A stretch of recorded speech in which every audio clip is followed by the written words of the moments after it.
Hello दोस्तों, आराध्यारस academy के YouTube channel में आप सभी का स्वागत है। दोस्तों, राजस्थान हाईकोर्ट चतुर्श्रेणी भर्ती परीक्षा 2025 के नवीनतम पाठ्यक्रम के अनुसार मॉडल पेपर की टेस्ट सीरीज शुरू की गई थी, जिसमें अपने 3 मॉडल पेपर हैं वो कंप्लीट हो चुके हैं। आज अपना इसमें चौथा नंबर का मॉडल पेपर है। दोस्तों, कुल 85 प्रश्न इसमें शामिल किए गए हैं, जिसमें हिंदी के 50 प्रश्न है, इंग्लिश के 10 प्रश्न है, राजस्थानी संस्कृति व बोलियों से संबंधित 25 प्रश्न है। दोस्तों, हूबहू आपको ऐसा ही पेपर है वो परीक्षा में देखने को मिलेगा।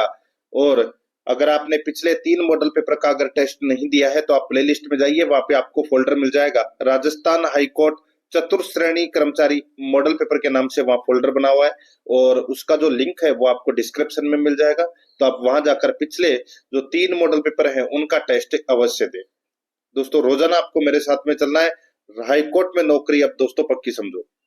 आराध्यारस एकेडमी के यूट्यूब चैनल को अगर आपने अभी तक सब्सक्राइब नहीं किया तो सब्सक्राइब जरूर करें, बेल आइकन को दबाएं, क्लास को लाइक और अपने दोस्तों के पास में शेयर जरूर करें।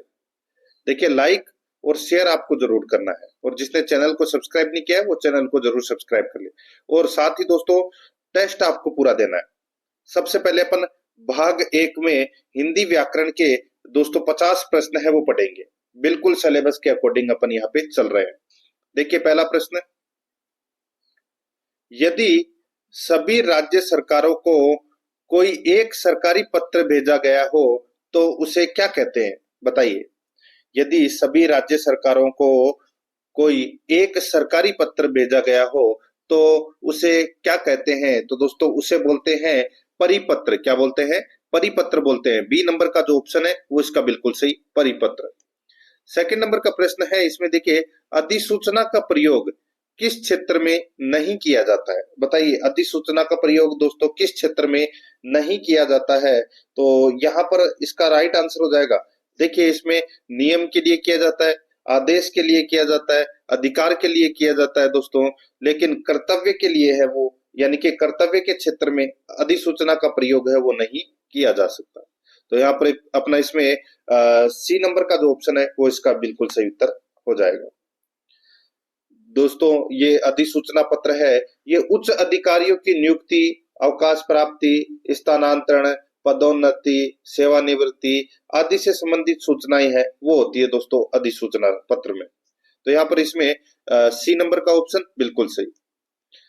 3 नंबर का प्रश्न है, इसमें देखिए, उद्देश्य में कर्ता के साथ और क्या रहता है? उद्देश्य में कर्ता के साथ और क्या रहता है?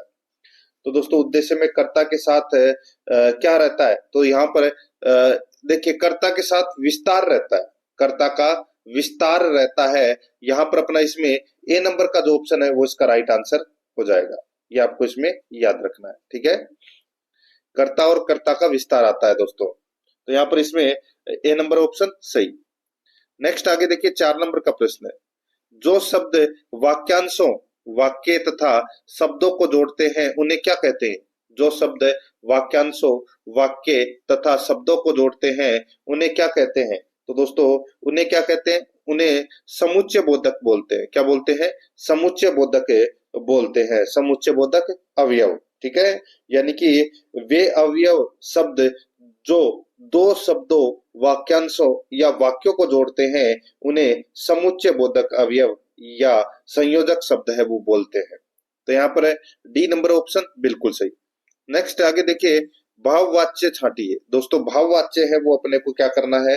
छांटना है, यानी कि भाववाच्य का उदाहरण बताना है। दोस्तों, भाववाच्य में क्या होता है कि जब वाक्य में प्रयुक्त क्रिया न तो कर्ता के अनुसार होती है और न कर्म के अनुसार, बल्कि असमर्थता के भाव के साथ होती है, वहां भाववाच्य होता है।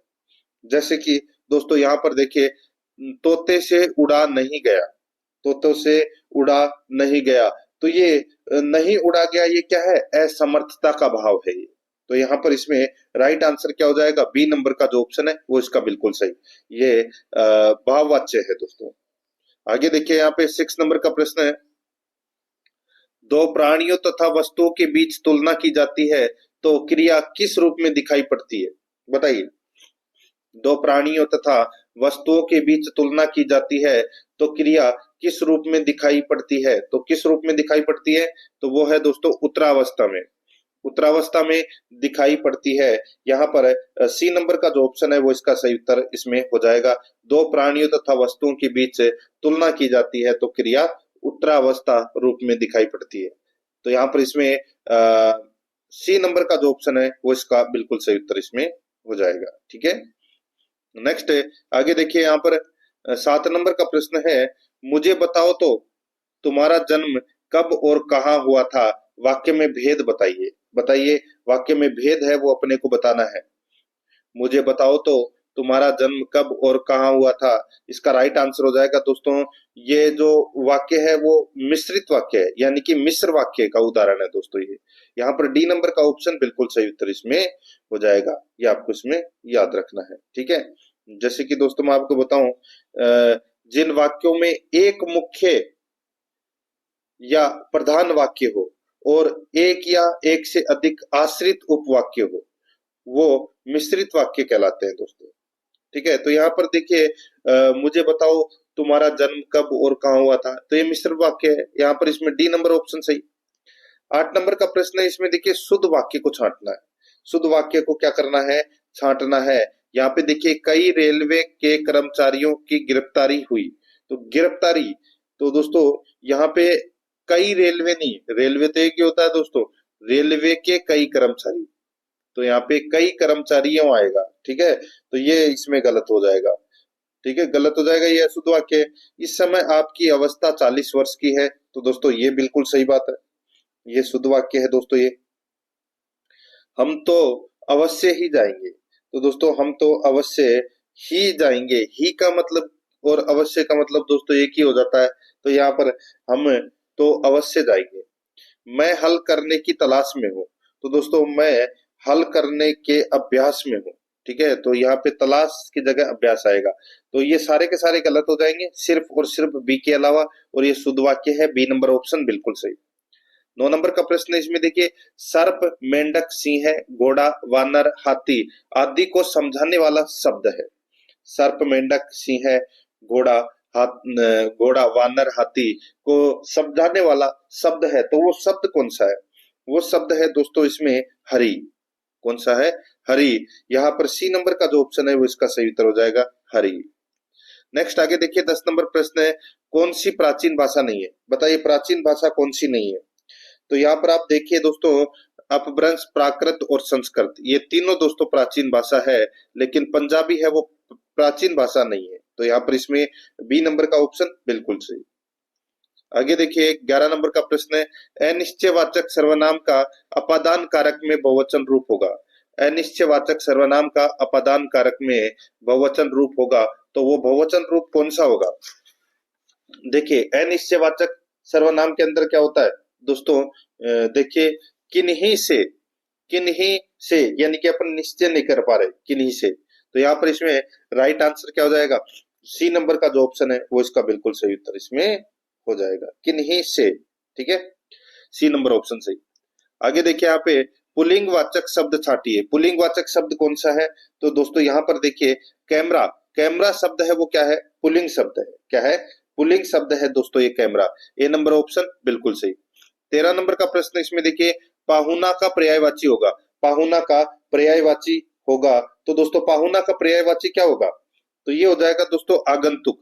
क्या हो जाएगा, आगंतुक है, ये पाहुना का पर्यायवाची शब्द है। सी नंबर का जो ऑप्शन है वो इसका बिल्कुल सही उत्तर हो जाएगा, आगंतुक है, पाहुना का पर्यायवाची शब्द है। ठीक है, आगे देखिए, यहाँ पे 14 नंबर का प्रश्न है, इनमें से किसमें निर उपसर्ग नहीं है, बताइए निर उपसर्ग है वो किसमें नहीं है। तो यहाँ पर आप देख सकते हैं दोस्तों, निशेष, निशेष में दोस्तों निर उपसर्ग है वो इसमें नहीं है। बाकी निर प्लस देश, निर प्लस बल, निर प्लस वह है। ठीक है, यहाँ पर ए नंबर का ऑप्शन राइट आंसर हो जाएगा, इसमें निर उपसर्ग नहीं लगा हुआ, ए नंबर ऑप्शन सही। 15 नंबर का प्रश्न, इसमें देखिए, शुद्ध वाक्य को छांटना है। दोस्तों शुद्ध वाक्य को क्या करना है, छांटना है। तो दोस्तों यहाँ पर देखिए, देखिए इसमें मुझसे यह काम संभव नहीं हो सकता, तो दोस्तों मुझसे यह काम संभव नहीं हो सकता, इसका शुद्ध वाक्य हो जाएगा, मुझसे यह काम नहीं हो सकता। ठीक है, संभव नहीं हो सकता या नहीं हो सकता, संभव की जगह दोस्तों आएगा नहीं हो सकता, मुझसे यह काम नहीं हो सकता, तो ये कथन गलत हो जाएगा। वह बिल्कुल बात करना नहीं चाहती थी, तो दोस्तों ये वाक्य है वो बिल्कुल शुद्ध है। मैं आपकी भक्ति करता हूँ, दोस्तों मैं आपका भक्त हूँ, ठीक है, ये होगा शुद्ध शब्द, ये भी गलत हो जाएगा। बाघ और बकरी एक घाट पानी पीती है, तो पानी पीती नहीं पानी पीते हैं, तो ये भी गलत हो जाएगा। सिर्फ और सिर्फ बी नंबर का ऑप्शन सही। 16 नंबर का प्रश्न इसमें देखिए, समीप, छोटा तथा गौण के अर्थ में कौन सा उपसर्ग आता है? समीप, छोटा तथा गौण के अर्थ में कौन सा उपसर्ग आता है? तो कौन सा उपसर्ग आता है? तो दोस्तों इसमें उप उपसर्ग आता है। कौन सा? उप उपसर्ग आता है। तो यहाँ पर इसमें डी नंबर का जो ऑप्शन है वो इसका बिल्कुल सही उत्तर इसमें हो जाएगा। समीप, छोटा तथा गौण के अर्थ में कौन सा उपसर्ग आता है? तो उप उपसर्ग इसमें आता है, ठीक है, ये आपको इसमें याद रखना है। जैसे कि उपकार, उपदेश, उपासना, उपस्थिति, ठीक है। आगे देखिए दोस्तों, 17 नंबर का प्रश्न है, कुंदन का पर्यायवाची होगा। बताइए कुंदन का पर्यायवाची है वो क्या होगा? कुंदन का पर्यायवाची शब्द है वो दोस्तों क्या है? तो वो है दोस्तों हेम। हेम है, ये कुंदन का पर्यायवाची है। किसका? कुंदन का पर्यायवाची है। और दोस्तों ये जो हेम या कुंदन है ये स्वर्ण, स्वर्ण का पर्यायवाची है, ठीक है, सोना। ए नंबर ऑप्शन सही। आगे देखिए यहाँ पे 18 नंबर का प्रश्न है, ड्राइंग मैन कैचेज ए स्ट्रॉ का अर्थ है। ड्राइंग मैन कैचेज ए स्ट्रो का अर्थ है, तो दोस्तों क्या अर्थ है? तो यहाँ पर इसका राइट आंसर हो जाएगा डूबते को तिनके का सहारा। डूबते को तिनके का सहारा, यहाँ पर सी नंबर का जो ऑप्शन है वो इसका बिल्कुल सही उत्तर इसमें हो जाएगा। आगे देखिए 19 नंबर का प्रश्न है, कौन सा अधिकरण तत्पुरुष समास का उदाहरण नहीं है? बताइए कौन सा अधिकरण तत्पुरुष समास का उदाहरण है नहीं है? तो यहाँ पर आप देख सकते हैं दोस्तों, देखिए धर्म भ्रष्ट, धर्म भ्रष्ट, धर्म भ्रष्ट में दोस्तों अपादान तत्पुरुष समास है। धर्म भ्रष्ट में अपादान तत्पुरुष समास है, ठीक है। तो यहाँ पर इसमें क्या हो जाएगा? धर्म से भ्रष्ट, धर्म से भ्रष्ट। यहाँ पर डी नंबर का जो ऑप्शन है वो इसका बिल्कुल सही उत्तर हो जाएगा, धर्म से भ्रष्ट। 20 नंबर का प्रश्न इसमें देखिए, शुद्ध वाक्य छांटिए। दोस्तों शुद्ध वाक्य क्या करना है? छांटना है। तो दोस्तों इसमें देखिए शुद्ध वाक्य छांटना है, तो इसमें क्या हो जाएगा? देखिए मुझे आपका काम बहुत पसंद है, मुझे आपका काम बहुत पसंद है, ये वाक्य क्या है? शुद्ध है। यहाँ पर सी नंबर का ऑप्शन राइट आंसर। तुम इसका दाम देने जाओ, तुम इसका दाम देने जाओ, तो दोस्तों इसका देख कर जाओ, देने की जगह क्या आएगा? देख कर जाओ, ठीक है। उसका संतान अच्छा है, तो दोस्तों उसका संतान नहीं, उसकी संतान अच्छी है, तो ये भी गलत हो जाएगा, ठीक है। बेफुजूल बात मत करो, तो दोस्तों बेफिजूल, बेफी आएगा इसमें, ठीक है, बेफिजूल बात मत करो, तो ये भी गलत हो जाएगा। तो यहाँ पर इसमें सी नंबर का ऑप्शन सही। 21 नंबर का प्रश्न इसमें देखिए, पंजाब में हिंदी का प्रचार किसने किया? पंजाब में हिंदी का प्रचार है वो किसने किया? तो दोस्तों ये किया था सरदाराम फुल्लोरी ने किया था, दोस्तों सरदाराम फुल्लोरी ने। तो यहाँ पर इसमें बी नंबर का ऑप्शन बिल्कुल सही। 22 नंबर का प्रश्न इसमें देखिए, सफलता न मिलने पर दुखी होने होने को क्या कहते हैं? सफलता न मिलने पर दुखी होने को क्या कहते हैं? तो दोस्तों क्या कहते हैं?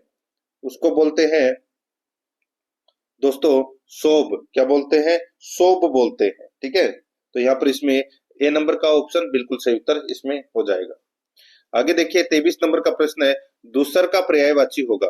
दोस्तों दूसर का पर्यायवाची है वो क्या होगा? तो यहाँ पर बेसर है वो दूसर का पर्यायवाची शब्द है। बेसर है वो क्या है? दूसर का पर्यायवाची शब्द है।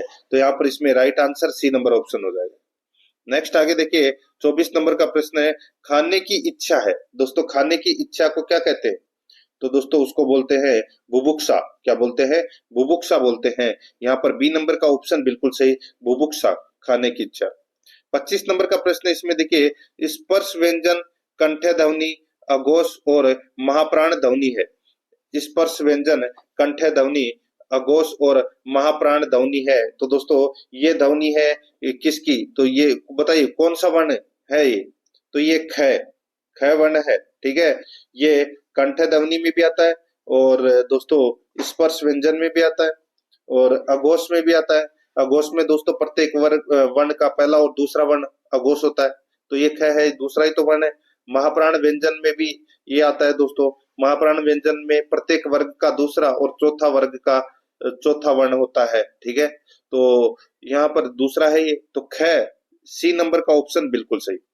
26 नंबर का प्रश्न है, दंत्योष्ट ध्वनि कौन सी है? दंत्योष्ट, दंत्योष्ट ध्वनि हो जाएगी दोस्तों इसमें व, वह इसका राइट आंसर हो जाएगा इसमें ए नंबर का ऑप्शन बिल्कुल सही। बाकी फ है ये ओष्ट है, यह है वो तालव है, और ए है वो दोस्तों मूर्धन्य है, ठीक है। तो यहाँ पर इसमें राइट आंसर क्या हो जाएगा? ए नंबर ऑप्शन बिल्कुल सही। आगे देखिए 27 नंबर का प्रश्न है, जब एक ही ध्वनि का द्वित्व द्वित्व हो जाए तब वह क्या कहलाती है? जब एक ही ध्वनि का द्वित्व हो जाए तब वह क्या कहलाती है? तो दोस्तों क्या कहलाती है? तो दोस्तों वो युग्मक ध्वनिया कहलाती है। क्या? युग्मक ध्वनिया। बी नंबर का जो ऑप्शन है वो इसका बिल्कुल सही उत्तर हो जाएगा, ठीक है। आगे देखिए 28 नंबर प्रश्न है, ई प्लस आ बराबर या किस संधि में इस प्रकार का परिवर्तन होता है? तो दोस्तों ये परिवर्तन है वो यण संधि में होता है। किस में होता है? यण संधि में। तो यहाँ पर इसमें सी नंबर का ऑप्शन बिल्कुल सही। नेक्स्ट आगे देखिए, देवनागरी लिपि का सर्वप्रथम प्रयोग कहाँ हुआ था?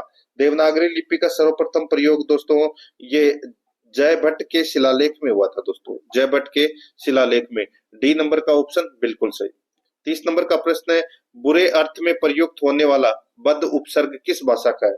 बताइए बद उपसर्ग कौन सी भाषा का है? तो यहाँ पर इसका राइट आंसर हो जाएगा दोस्तों, ये है बद उपसर्ग है, ये बुरे के अर्थ में प्रयुक्त होने वाला है।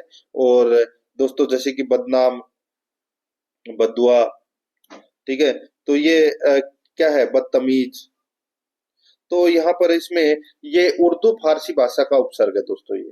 तो यहाँ पर इसमें सी नंबर का ऑप्शन बिल्कुल सही। आगे देखिए यहाँ पे 31 नंबर का प्रश्न है, आहट, आवट, आस आदि किस प्रकार के तद्धित प्रत्यय है? आवट, आहट, आस किस प्रकार के तद्धित प्रत्यय हैं? तो दोस्तों ये प्रत्यय हैं भाववाचक तद्धित प्रत्यय। यहाँ पर सी नंबर का जो ऑप्शन है वो इसका बिल्कुल सही उत्तर हो जाएगा, भाववाचक तद्धित प्रत्यय। आगे देखिए यहाँ पे 32 नंबर का प्रश्न है, अपादान कारक उत्तम पुरुष बहुवचन रूप होगी। अपादान कारक उत्तम पुरुष बहुवचन रूप होगी, तो यहाँ पर इसमें राइट आंसर हो जाएगा वो है इसमें बताइए। तो यहाँ पे हमसे है वो अपादान कारक उत्तम पुरुष बहुवचन रूप होगा। तो यहाँ पर इसमें बी नंबर का जो ऑप्शन है वो इसका बिल्कुल सही उत्तर हो जाएगा। 33 नंबर का प्रश्न है, इसमें देखिए दांत काटी रोटी का अर्थ है, दांत काटी रोटी का अर्थ है वो क्या है? तो इसका अर्थ है दोस्तों गहरी दोस्ती। क्या हो जाएगा? गहरी दोस्ती। ए नंबर ऑप्शन बिल्कुल सही। 34 नंबर का प्रश्न है, इसमें देखिए संख्य भाव मिश्रित अनुराग को कहा जाता है। संख्य भाव मिश्रित अनुराग को क्या कहा जाता है? तो दोस्तों इसका राइट आंसर हो जाएगा, उसको कहते हैं प्रणय। क्या कहते हैं? प्रणय। ए नंबर का ऑप्शन सही उत्तर प्रणय। 35 नंबर का प्रश्न है, सोने का पर्यायवाची है। सोने का पर्यायवाची क्या है? दोस्तों सोने का पर्यायवाची है वो क्या है? तो वो है दोस्तों जात रूप। जात रूप है, ये क्या है? सोने का पर्यायवाची है। डी नंबर का ऑप्शन बिल्कुल सही। सोने का पर्यायवाची दोस्तों बताया था मैंने आपको, हेम, कंचन, स्वर्ण, हिरण्य, कनक, ये क्या है? ये स्वर्ण के पर्यायवाची है, यानी कि सोने के। आगे देखिए शुद्ध वर्तनी वाला शब्द छाटिए। शुद्ध वर्तनी वाला शब्द कौन सा है? तो यहाँ पर देखिए जो मुर्मुक्षु है, मुर्मुक्षु है, ये शब्द दोस्तों क्या है? बिल्कुल शुद्ध शब्द है। इसका अर्थ होता है मरने वाला, ठीक है। तो यहाँ पर इसमें राइट आंसर हो जाएगा बी नंबर ऑप्शन सही। ये देखिए परीक्षा के अंदर ये मात्रा है वो गलत दे रखी है, ये वाला मात्रा आएगी, ठीक है। और मुर्मुगु, ठीक है, ये भी गलत हो जाएगा दोस्तों। परीक्षा ये भी गलत हो जाएगा, सिर्फ और सिर्फ बी नंबर का सही है इसमें। आगे देखिए पयोधी का संधि विच्छेद होगा। पयोधी का संधि विच्छेद क्या होगा? तो दोस्तों पय प्लस धी, यानी कि इसमें दोस्तों विसर्ग संधि का क्या हुआ है? प्रयोग हुआ है। तो यहाँ पर इसमें ए नंबर ऑप्शन बिल्कुल सही। आगे देखिए कंठ तालव्य कौन सा है? बताइए कंठ तालव्य कौन सा है? तो यहाँ पर ए आई, ए आई ये क्या है? ये दोस्तों वर्ण है, ये कंठ तालव्य वर्ण है। तो यहाँ पर इसमें सी नंबर का ऑप्शन सही। आगे देखिए कौन सी बोली बिहारी की नहीं है? बताइए कौन सी बोली बिहारी की नहीं है? तो यहाँ पर भोजपुरी, मगही और मैथिली ये तीनों बिहारी की है, लेकिन यहाँ पे जयपुरी नहीं है। यहाँ पर सी नंबर का जो ऑप्शन है वो इसका सही उत्तर इसमें हो जाएगा। आगे देखिए 40 नंबर का प्रश्न है, अन्य पुरुष एक वचन सर्वनाम का संप्रदान कारक बहुवचन रूप होगा। अन्य पुरुष एक वचन सर्वनाम का संप्रदान कारक बहुवचन रूप होगा, तो ये होगा दोस्तों उन्हें। क्या हो जाएगा? उन्हें। इसका सही उत्तर हो जाएगा उन्हें। ठीक है, तो यहाँ पर इसमें डी नंबर का ऑप्शन बिल्कुल सही उत्तर हो जाएगा इसमें। नेक्स्ट आगे देखिए, अर्चना अत्यंत सुंदर है, रेखांकित पद का भेद बताइए। तो अर्चना अत्यंत सुंदर है, तो यहाँ पर इसमें राइट आंसर क्या हो जाएगा? अत्यंत शब्द है वो क्या है? तो ये प्रविशेषण है। क्या है? प्रविशेषण। यहाँ पर बी नंबर का जो ऑप्शन है वो इसका बिल्कुल सही उत्तर हो जाएगा, प्रविशेषण है। आगे देखिए यहाँ पे 42 नंबर का प्रश्न है, हथियाना चिकनाना किस प्रकार की क्रिया है? हथियाना चिकनाना किस प्रकार की क्रिया है? तो बताइए कौन सी क्रिया है? तो दोस्तों ये नाम धातु क्रिया है। क्या है? नाम धातु क्रिया। यहाँ पर ए नंबर का ऑप्शन बिल्कुल सही उत्तर हो जाएगा, नाम धातु क्रिया है। ठीक है, आगे देखिए 43 नंबर का प्रश्न है, कौन सा वाक्य आसन्न भूतकाल में है? कौन सा वाक्य आसन्न भूतकाल में है? तो राइट आंसर हो जाएगा यहाँ पे, देखिए मैंने आम खाया है, मैंने आम खाया है। तो दोस्तों ये आसन्न भूतकाल में है। तो यहाँ पर इसमें आसन्न भूतकाल का अर्थ क्या होता है? तो दोस्तों इसमें क्रिया का वह रूप जिससे पता चले कि कार्य बीते समय में हुआ है और कार्य को पूर्ण हुए अधिक समय नहीं हुआ है। ठीक है, तो मैंने आम खाया है, तो अभी खाया है, तो यहाँ पे ये आसन भूतकाल है। यहाँ पर इसमें डी नंबर का ऑप्शन सही। आगे देखिए तत्सम शब्द है। दोस्तों तत्सम शब्द कौन सा है? तो यहाँ पे जो चतवारी शब्द है ये क्या है? तत्सम शब्द है। तो यहाँ पर इसमें राइट आंसर हो जाएगा ए नंबर का ऑप्शन सही। 45 नंबर का प्रश्न, इसमें देखिए कौन सा फारसी शब्द नहीं है? फारसी शब्द कौन सा नहीं है? तो यहाँ पर देखिए जो इस्तीफा शब्द है, ठीक है, ये दोस्तों फारसी शब्द नहीं है, ये अरबी भाषा का शब्द है। ठीक है, बाकी दोस्तों मलिता, पैमाना और तनख्वाह ये फारसी भाषा के शब्द है। सी नंबर ऑप्शन सही। आगे देखिए 46 नंबर का प्रश्न है, पंकज जलज आदि किस प्रकार के शब्द है? पंकज जलज आदि किस प्रकार के शब्द है? तो ये योगरूढ़ शब्द है दोस्तों, योगरूढ़। यहाँ पर इसमें सी नंबर का ऑप्शन सही। 47 नंबर का प्रश्न है, समास के पदों को अलग करने को क्या कहा जाता है? समास के पदों को अलग करने को क्या कहा जाता है? तो दोस्तों उसको कहा जाता है विग्रह। क्या कहा जाता है? विग्रह। यहाँ पर सी नंबर का ऑप्शन सही, विग्रह बोलते हैं। आगे देखिए कौन सा पद विकृत नहीं होता? कौन सा पद विकृत नहीं होता? तो यहाँ पर इसमें राइट आंसर हो जाएगा वो है अवयव पद है। अवयव पद है वो दोस्तों विकृत नहीं होता। ठीक है, आप सभी को पता है कि अवयव किसे कहते हैं? वह शब्द जिसके रूप में वचन, लिंग आदि के कारण कोई विकार नहीं होता, वो होता है दोस्तों अवयव। तो यहाँ पर इसमें बी नंबर ऑप्शन सही। 49 नंबर प्रश्न है, शुद्ध वाक्य को छांटना है। दोस्तों इनमें से शुद्ध वाक्य कौन सा है? तो यहाँ पर देखिए हम तो अवश्य ही जाएंगे, हम तो अवश्य ही जाएंगे। तो यहाँ पे तो लगाने की जरूरत नहीं है, हम अवश्य जाएंगे। ठीक है, ही भी लगाने की जरूरत नहीं है, तो ये गलत हो जाएगा। यह कहना आपकी भूल है, यह कहना आपकी भूल है। तो दोस्तों यह आपकी भूल है, तो कहना लगाने की जरूरत नहीं है, ये भी गलत हो जाएगा। देखिए मुझसे यह काम संभव नहीं हो सकता, तो दोस्तों मुझसे यह कार्य नहीं होगा, तो ये शुद्ध वाक्य हो जाएगा, ये गलत दे रखा है यहाँ पे। शास्त्री जी की मृत्यु से हमें बड़ा दुख हुआ, ये वाक्य क्या है? बिल्कुल शुद्ध है। तो यहाँ पर इसमें डी नंबर का ऑप्शन बिल्कुल सही उत्तर हो जाएगा। 50 नंबर का प्रश्न है, इसमें देखिए माँ का लड़का कहा गया, उद्देश्य का विस्तार भेद बताइए। तो दोस्तों इसका राइट आंसर क्या हो जाएगा? वो है दोस्तों इसमें संबंध कारक। सी नंबर का जो ऑप्शन है वो इसका बिल्कुल सही उत्तर हो जाएगा, संबंध कारक। ठीक है, अब दोस्तों यहाँ पे देखिए भाग 2 के अंदर अंग्रेजी से संबंधित 10 प्रश्न है वो पूछे जाएंगे परीक्षा के अंदर, और हूबहू ऐसा ही पेपर है वो परीक्षा में देखने को मिलेगा। अगर आपने पिछले मॉडल पेपरों का टेस्ट अगर नहीं दिया है तो आप प्लेलिस्ट में जाइए, वहां पे आपको फोल्डर मिल जाएगा, राजस्थान हाईकोर्ट चतुर्थ श्रेणी कर्मचारी के नाम से आपको वहां फोल्डर मिलेगा, और उसका जो लिंक है वो आपको डिस्क्रिप्शन में मिल जाएगा। तो आप वहां जाकर पिछले मॉडल पेपर का टेस्ट है वो अवश्य दें। अब अपन इंग्लिश ग्रामर से संबंधित दोस्तों 10 प्रश्न है वो पढ़ रहे हैं। यहाँ पर देखिए खालिस्तान भरना है। Choose the correct future tense from. दोस्तों फ्यूचर टेंस का प्रयोग करना है अपने को। तो यहाँ पर देखिए by the time you arrive we the work, तो दोस्तों बताइए क्या आएगा। तो यहाँ पे बाय द टाइम, ये क्या है, इसको अपन टेंस का प्रयोग करते हैं। कौन सा टेंस है? फ्यूचर परफेक्ट टेंस का प्रयोग करेंगे दोस्तों इसमें, बाय द टाइम। ठीक है, क्योंकि बाय द टाइम है वो फ्यूचर परफेक्ट टेंस को दर्शाता है। तो यहाँ पर क्या आएगा, विल हैव प्लस वर्ब की थर्ड फॉर्म आएगी। तो यहाँ पर इसमें राइट आंसर हो जाएगा will have completed the work आएगा। यहाँ पर इसमें सी नंबर का ऑप्शन बिल्कुल सही। आगे देखिए, fill in the blank with the correct conjunction. दोस्तों कंजक्शन भरना है खालिस्तान में। देखिए देखिए, the child was upset, he didn't get the toy he wanted. The child was upset, he didn't get the toy he wanted. तो दोस्तों यहाँ पर क्या आएगा, तो यहाँ पर बिकॉज आएगा। क्या आएगा? बिकॉज। बी नंबर का ऑप्शन बिल्कुल सही। बिकॉज है वो कारण बताने के लिए इसका प्रयोग है वो किया जाता है। तो यहाँ पर इसमें सही उत्तर हो जाएगा बी नंबर ऑप्शन बिल्कुल सही। आगे देखिए 53 नंबर का प्रश्न है। देखिए, change into indirect speech, change into indirect speech. तो दोस्तों यहाँ पर देखिए सेंटेंस देखिए, the teacher said open your books and start reading. तो दोस्तों यहाँ पर क्या हो जाएगा, तो यहाँ पर सेड का दोस्तों क्या हो जाएगा, टोल्ड हो जाएगा।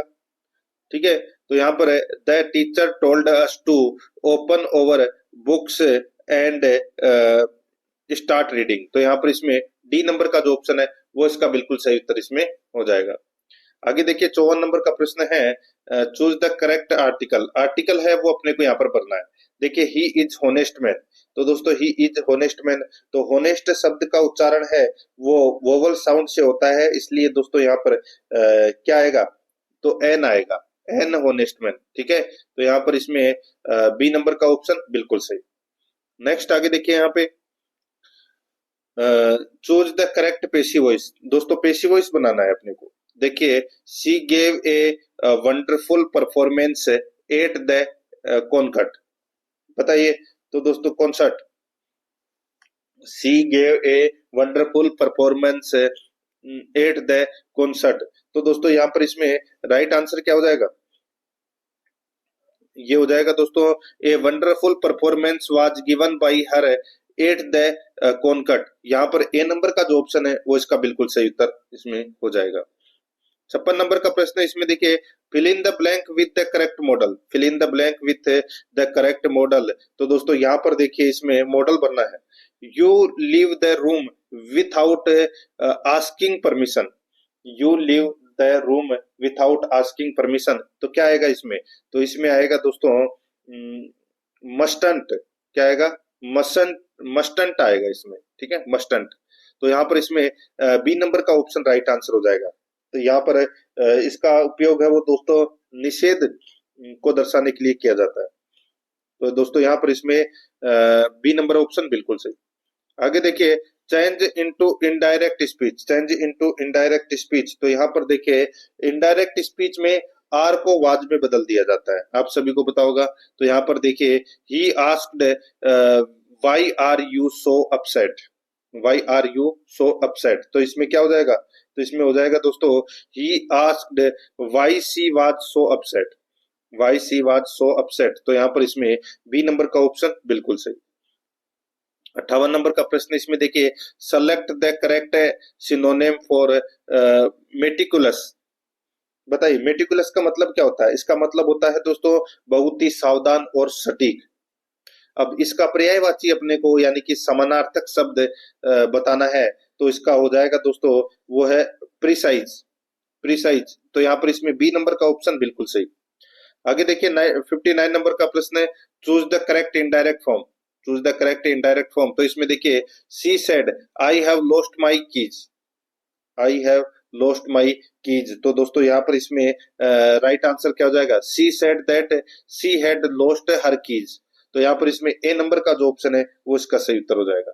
60 नंबर का प्रश्न है वो देखिए दोस्तों, इसमें choose the correct sentence with A proper adjective. बताइए दोस्तों अपने को ये बताना है कि कौन से सेंटेंस में प्रॉपर एडजेक्टिव का प्रयोग है वो किया गया है। तो यहाँ पर देखिए इसमें she has a complete knowledge of the subject. तो यहाँ पर बी नंबर का जो ऑप्शन है वो इसका बिल्कुल सही उत्तर हो जाएगा। अब दोस्तों अपन भाग 3 के अंदर राजस्थानी संस्कृति व बोलियों से संबंधित 25 प्रश्न है वो पढ़ेंगे, बिल्कुल सिलेबस के अकॉर्डिंग। 61 नंबर का प्रश्न इसमें देखिए, यूनेस्को द्वारा राजस्थान के कितने किलो को विश्व धरोहर सूची में शामिल किया गया है? बताइए कितने धरोहर, कितने किलो को विश्व धरोहर सूची में शामिल किया गया है? तो राइट आंसर हो जाएगा वो है 6। ट्रिक है चीकू गाजराम। तो दोस्तों ची का मतलब हो जाएगा चित्तौड़गढ़, कू का हो जाएगा कुमलगढ़, चीकू हो जाएगा, ठीक है। गाजर, गा से हो जाएगा दोस्तों गागरोन का किला, और जस से हो जाएगा दोस्तों जैसलमेर का किला, और रे से हो जाएगा दोस्तों रणथंभौर का किला, और आम से हो जाएगा आमेर का किला। तो यहाँ पर इसमें 6, ए नंबर ऑप्शन सही। 62 नंबर का प्रश्न है इसमें देखिए, डूंगरपुर में स्थित एक धम्बिया महल का निर्माण किसने करवाया था? दोस्तों किसने करवाया था बताइए? डूंगरपुर में स्थित एक थम्बिया महल है, ये थम्बिया, ठीक है। थम्बिया महल का निर्माण है वो किसने करवाया था? तो यहाँ पर इसका राइट आंसर हो जाएगा वो है इसमें, बताइए, तो वो है मारावाल शिव सिंह ने करवाया था दोस्तों। बी नंबर का जो ऑप्शन है वो इसका बिल्कुल सही उत्तर हो जाएगा, महारावल शिव सिंह ने करवाया था दोस्तों, ये गैप सागर झील के तट पर, ठीक है। ये आपको इसमें याद रखना है। आगे देखिए यहाँ पे 63 नंबर का प्रश्न है, उदयपुर में स्थित जगदीश मंदिर का निर्माण किसने करवाया था? जगदीश मंदिर का निर्माण किसने करवाया था? तो दोस्तों ये महाराणा जगत सिंह प्रथम ने करवाया था। डी नंबर का ऑप्शन बिल्कुल सही उत्तर हो जाएगा, ठीक है। और ये सिटी पैलेस के नजदीक है, पिछोला झील के किनारे। आगे देखिए 64 नंबर का प्रश्न है, जयदयाल केडिया और नाथुराम पोदार की हवेली कहाँ स्थित है? जयदयाल केडिया और नाथुराम पोदार की हवेली कहाँ स्थित है? तो दोस्तों ये स्थित है बिसाऊ में। कहाँ पर? बिसाऊ झुंझुनू में ये है। डी नंबर ऑप्शन सही। आगे देखिए, मूसी महारानी की छतरी का निर्माण किसने करवाया था? मूसी महारानी की छतरी का निर्माण दोस्तों किसने करवाया था? तो ये मूसी महारानी की छतरी है, ये 80 खंभों की छतरी है, और इसका निर्माण है वो दोस्तों महाराजा विनय सिंह ने बख्तावर सिंह की महारानी मूसी की स्मृति में करवाया था। तो यहाँ पर इसमें राइट आंसर हो जाएगा विनय सिंह ने करवाया था। बी नंबर का ऑप्शन बिल्कुल सही। आगे देखिए, आदमकद चित्रों के लिए प्रसिद्ध चित्रकार साहिब राम किस चित्रकला शैली से संबंधित है? आदमकद चित्रों के लिए प्रसिद्ध चित्रकार साहिब राम किस चित्रकला शैली से संबंधित है? तो यहाँ पर इसका राइट आंसर हो जाएगा, बताइए। तो ये दोस्तों संबंधित है किससे, बताइए? तो ये दोस्तों जयपुर से संबंधित है, ठीक है। बी नंबर का जो ऑप्शन है वो इसका बिल्कुल सही उत्तर इसमें हो जाएगा, ये आपको इसमें याद रखना है, ठीक है। आगे देखिए दोस्तों, यहाँ पर इसमें 67 नंबर का प्रश्न, निम्नलिखित को सुमेलित कीजिए। दोस्तों यहाँ पर देखिए, तल्लीनाथ जी का जो मुख्य मंदिर कहाँ पर है? तो दोस्तों ये पांचोटा गांव जालोर में है। तेजा जी का मुख्य मंदिर तो दोस्तों परबतसर नागौर में है। देवनारायण जी का दोस्तों ये है आसिंद भीलवाड़ा में मुख्य मंदिर। पाबू जी का मुख्य मंदिर दोस्तों कोलू गांव फड़ोदी में है। तो यहाँ पर इसमें राइट आंसर क्या हो जाएगा? 1 2 4 3। 1 2 4 3 कौन से ऑप्शन में है? तो यहाँ पर देखिए डी नंबर का ऑप्शन बिल्कुल सही। 68 नंबर का प्रश्न है, कनपटे जोगी डमरू एवं सारंगी वाद्य यंत्रों के साथ किस देवी के गीत गाते हैं? कनपटे जोगी डमरू एवं सारंगी वाद्य यंत्रों के साथ किस देवी के गीत गाते हैं? तो दोस्तों इसका राइट आंसर हो जाएगा वो है जीण माता के। ए नंबर का ऑप्शन बिल्कुल सही, जीण माता के। 69 नंबर प्रश्न है, निम्नलिखित में से किसे राजस्थान के कबीर के नाम से जाना जाता है? राजस्थान का कबीर किसे कहते हैं? तो दोस्तों ये कहते हैं संत दादू दयाल जी को। यहाँ पर ए नंबर का ऑप्शन बिल्कुल सही, संत दादू दयाल जी को। आगे देखिए 70 नंबर का प्रश्न है, निम्नलिखित में से कौन सा सुमेलित नहीं है? कौन सा सुमेलित नहीं है? तो दोस्तों यहाँ पर इसमें देखिए राई नृत्य है वो भील जनजाति का है, ठीक है, बिल्कुल सही है। वालर नृत्य ग्रासीय जनजाति का है। संकरिया नृत्य कालबेलिया जाति का है। पणिहारी नृत्य यहाँ पर डामोर दे रखा है, ये पणिहारी नृत्य भी दोस्तों कालबेलिया जाति का नृत्य है, ठीक है। तो यहाँ पर इसमें राइट आंसर क्या हो जाएगा? सी नंबर का, ये सुमेलित नहीं है। 71 नंबर का प्रश्न है, हेला ख्याल लोक नाट्य का संबंध राजस्थान के किन क्षेत्रों से है? हेला ख्याल लोक नाट्य का संबंध राजस्थान के किन क्षेत्रों से है? तो यहाँ पर इसमें राइट आंसर हो जाएगा दौसा सवाई माधोपुर। दौसा सवाई माधोपुर, बी नंबर का जो ऑप्शन है वो इसका बिल्कुल सही उत्तर हो जाएगा। 72 नंबर का प्रश्न इसमें देखिए, सुवटिया लोकगीत का संबंध किससे है? सुवटिया लोकगीत का संबंध है वो किससे है? तो वो है दोस्तों मेवाड़ क्षेत्र का ये दोस्तों विरह गीत है। ठीक है, मेवाड़ क्षेत्र का ये क्या है? विरह गीत है। तो यहाँ पर इसमें राइट आंसर क्या हो जाएगा दोस्तों? अब ये मेवाड़ क्षेत्र में दोस्तों यहाँ पर भील स्त्री से संबंधित है। दोस्तों इस गीत के माध्यम से भील स्त्री अपने परदेश गए पति को संदेश भेजती है। तो यहाँ पर इसमें डी नंबर का ऑप्शन सही। 73 नंबर का प्रश्न इसमें देखिए, निम्नलिखित में से कौन सा तत्वाद्य यंत्र नहीं है? बताइए कौन सा तत्वाद्य यंत्र नहीं है? तो यहाँ पर दोस्तों देखिए मादल, मादल है वो दोस्तों तत्वाद्य यंत्र नहीं है। ठीक है, ये अवनद श्रेणी का वाद्य यंत्र है दोस्तों। बाकी यहाँ पे रावण हत्ता, रवाज और बपंग ये तीनों तत्वाद्य यंत्र है। नेक्स्ट आगे देखिए यहाँ पे 74 नंबर का प्रश्न, नारायणी माता मेले का आयोजन किस तिथि को किया जाता है? नारायणी माता मेले का आयोजन है वो दोस्तों किस तिथि को किया जाता है? तो ये किया जाता है बैसाख शुक्ल 11 को, बैसाख शुक्ल एकादशी को। ठीक है, और ये नारायणी माता है, ये नाई जाति की कुल देवी है। इनका मुख्य मंदिर है वो बरवा डूंगरी राजगढ़ अलवर में। यहाँ पर डी नंबर ऑप्शन सही। आगे देखिए 75 नंबर का प्रश्न है, यह ऐसा किला है जिसका दरवाजा कोई आक्रमणकारी नहीं खोल सका। हसन निजामी ने यह कथन किस दुर्ग के बारे में कहा है? तो दोस्तों ये कहा है जालोर दुर्ग के बारे में। यहाँ पर डी नंबर का जो ऑप्शन है वो इसका बिल्कुल सही उत्तर हो जाएगा, जालोर दुर्ग के बारे में कहा है। आगे देखिए 76 नंबर का प्रश्न है, निम्नलिखित में से कौन सा जैन त्योहार नहीं है? बताइए जैन त्योहार कौन सा नहीं है? तो यहाँ पर देखिए 10 लक्षण पर्व, महावीर जयंती और सुगंध दशमी पर्व, ये तीनों दोस्तों जैन त्योहार है, लेकिन बड़ी सातम नहीं है। यहाँ पर डी नंबर का ऑप्शन सही उत्तर हो जाएगा। 77 नंबर प्रश्न है, राजस्थान में बुक्तरी क्या है? बताइए राजस्थान में बुक्तरी क्या है? तो ये पुरुषों के शरीर के ऊपरी भाग में पहना जाने वाला वस्त्र है। पुरुषों के शरीर के ऊपरी भाग में पहना जाने वाला वस्त्र है वो बुक्तरी कहलाता है। यहाँ पर ए नंबर का जो ऑप्शन है वो इसका बिल्कुल सही उत्तर इसमें हो जाएगा।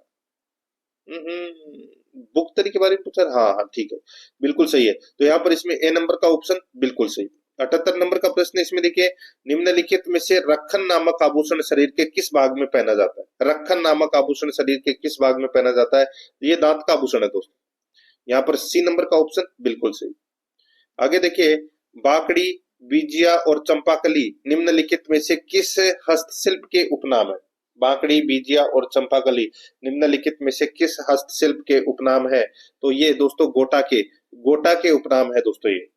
ठीक है, आप सभी को पता है खंडेला जो सीकर में है और बिनाय जो केकड़ी में है, ये गोटे कार्य के लिए प्रसिद्ध है।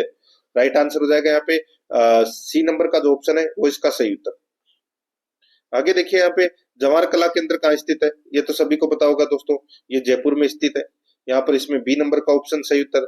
इसकी स्थापना दोस्तों 1989 में हुई थी। ठीक है, आगे देखिए, आदिवासी अविवाहित बालिकाओं द्वारा ओढ़ी जाने वाली लाल जमीन पर काले व सफेद धागों से बनी बूटियां वाली ओढ़नी को क्या कहा जाता है? आदिवासी अविवाहित बालिकाओं द्वारा ओढ़ी जाने वाली लाल जमीन पर काले व सफेद धागों से बनी बूटियों वाली ओढ़नी को क्या कहा जाता है? तो दोस्तों क्या कहा जाता है उसको? बताइए। उसको कहते हैं दोस्तों पावली भात की ओढ़नी। क्या बोलते हैं? पावली भात की ओढ़नी। यहाँ पर ए नंबर का ऑप्शन बिल्कुल सही उत्तर इसमें हो जाएगा। ठीक है, आगे देखिए दोस्तों, यहाँ पर 82 नंबर का प्रश्न है, गोडवाड़ी बोली निम्नलिखित में से किस क्षेत्र में बोली जाती है? बताइए गोडवाड़ी बोली किस क्षेत्र में बोली जाती है? तो ये जालोर क्षेत्र में बोली जाती है दोस्तों। ठीक है, पाली के बाली क्षेत्र और जालोर क्षेत्र में दोस्तों ये बोली है वो बोली जाती है, और ये मारवाड़ी की उपबोली है दोस्तों। ए नंबर ऑप्शन सही। आगे देखिए यहाँ पे वैद्यक सार नामक पुस्तक की रचना किसने की? वैद्यक सार नामक पुस्तक की रचना है वो किसने की? तो यहाँ पर इसका राइट आंसर हो जाएगा वो है वैद्यक सार नामक पुस्तक की रचना है वो किसने की थी? बताइए। तो ये की थी दोस्तों जोरावर सिंह ने। यहाँ पर सी नंबर का ऑप्शन बिल्कुल सही उत्तर हो जाएगा। जोरावर सिंह है, ये बीकानेर के शासक बने थे, तो यहाँ पर इसमें सी नंबर ऑप्शन बिल्कुल सही। आगे देखिए, सुंदर विलास के रचयिता कौन थे? सुंदर विलास के रचयिता है वो कौन थे? इसका राइट आंसर हो जाएगा वो है सुंदरदास। यहाँ पर सी नंबर का जो ऑप्शन है वो इसका बिल्कुल सही उत्तर हो जाएगा, सुंदरदास। दोस्तों संत सुंदरदास जी को दूसरा शंकराचार्य है वो कहा जाता है। यहाँ पर सी नंबर ऑप्शन सही। 85 नंबर का प्रश्न है, राजस्थान के किस दुर्ग को रहस्यमयी पर्यटक स्थल के रूप में जाना जाता है? तो दोस्तों कौन से दुर्ग को रहस्यमयी पर्यटक स्थल के रूप में जाना जाता है? तो इसका सही उत्तर हो जाएगा वो है दोस्तों कोसवर्धन दुर्ग। कौन से दुर्ग को? दोस्तों देखिए, रहस्यमयी अजबगढ़, भानगढ़, सिवाना दुर्ग। ठीक है, तो यहाँ पे सिवाना तो हो नहीं सकता। तो यहाँ पर दोस्तों देखिए, देखिए ये यहाँ पर जो भानगढ़ है, ठीक है, भानगढ़ इसका राइट आंसर हो जाएगा। यानी कि किस दुर्ग को रहस्यमयी पर्यटक स्थल के रूप में जाना जाता है, तो वो है भानगढ़। यहाँ पर डी नंबर का ऑप्शन राइट आंसर हो जाएगा। ये भानगढ़ का किला है, ये जयपुर और अलवर शहर के बीच सरिस्का अभ्यारण्य से दोस्तों 50 किलोमीटर की दूरी पर ये क्या है स्थित है। और ये अरावली में दोस्तों हरी भरी पहाड़ियों के बीच स्थित है, एक शानदार किला है दोस्तों। ये ऐसा माना जाता है कि इसको दोस्तों भूतों का किला भी कहते हैं। ठीक है, और भानगढ़ किला अपने शांत वातावरण, सुरम्य अरावली पर्वतमालाओं और वास्तुकला के चमत्कार के कारण दोस्तों ये पर्यटकों को क्या करता है, अपनी तरफ आकर्षित करता है। तो यहाँ पर इसमें राइट आंसर क्या हो जाएगा, डी नंबर का जो ऑप्शन है वो इसका बिल्कुल सही। तो दोस्तों इसी के साथ मैंने आपको ये चौथा नंबर का मॉडल पेपर है वो कंप्लीट करवा दिया है। प्रश्न आपको कैसे लगे कमेंट में जरूर बताएं, और आराध्या रेस एकेडमी के यूट्यूब चैनल को सब्सक्राइब जरूर करें, बेल आइकन को दबाएं, क्लास को लाइक और अपने दोस्तों के पास में शेयर जरूर करें। मिलते हैं दोस्तों नेक्स्ट क्लास में। जय हिंद, जय भारत।